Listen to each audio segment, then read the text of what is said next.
Hello everyone, welcome back to Trains Are Great, and today we're going to be reviewing the Kato MyTRAM in the Classic Blue.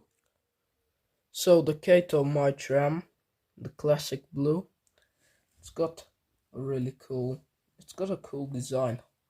I like the box, it's a very clean design. Anyway, the text, a lot of it is in Japanese, but some of it is English. There's some on the back. If you like, pause and read that if you want, but you're probably not interested. But on the end of the box it says MyTRAM Classic Blue. It's of course by Kato. Model number is 14-806-1. It's part of the Unitram range. Anyway, without further ado, let's unbox the thing. And first of all, you are greeted with some bubble wrap as you open the box.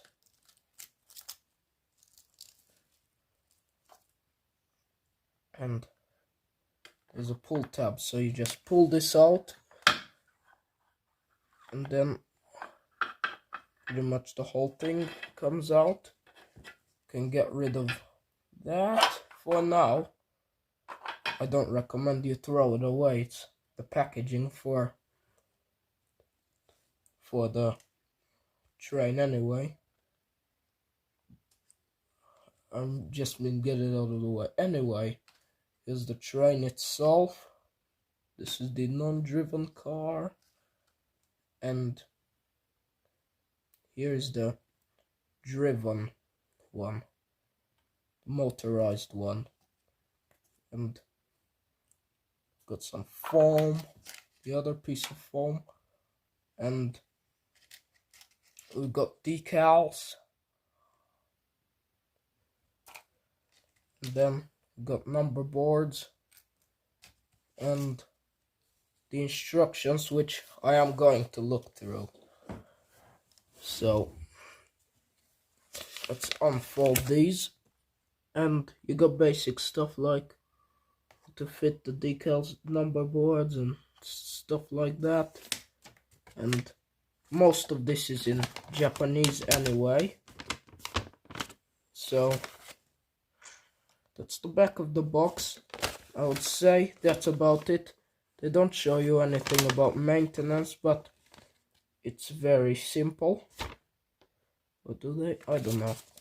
It's very simple to maintain.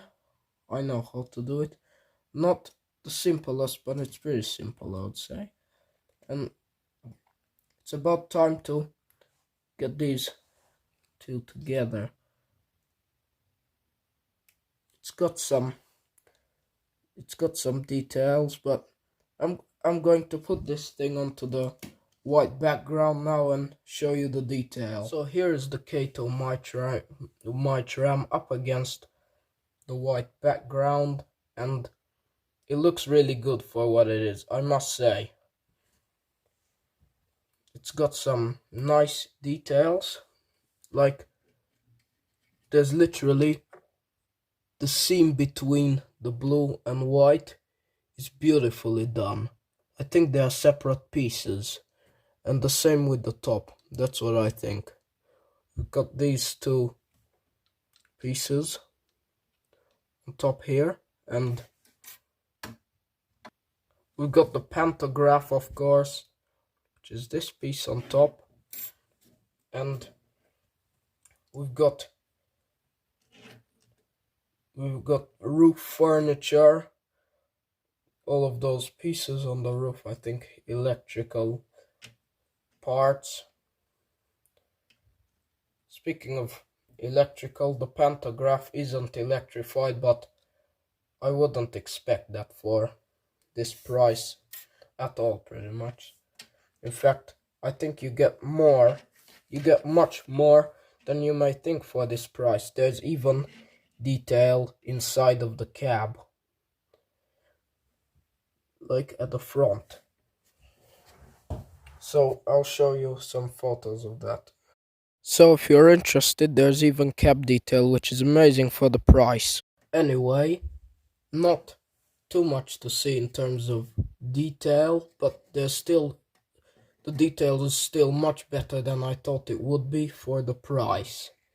So that's really good.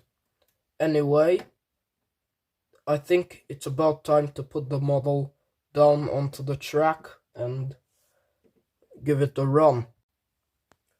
Anyway, it's about time to put the model onto the track and get it to run.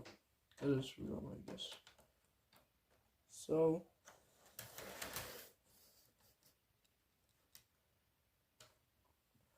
we're on the track, and I think we should test out the slow crawl, so let's ease this up. I need to go back a bit. Anyway, let's ease up the speed very gently.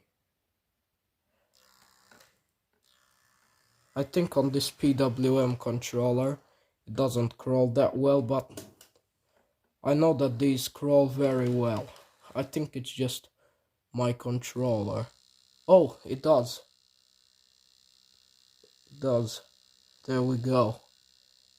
It's moving, even though it looks like it's stopped, but it's moving very slow. Look at that. Slow crawl. And I think we are off pretty much. And as you can hear, it sounds really good. It's got a coreless motor, by the way. And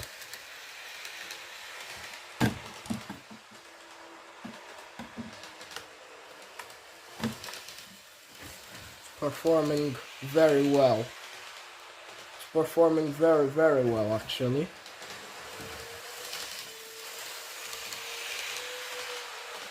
Anyway, I would say that that's about it for today's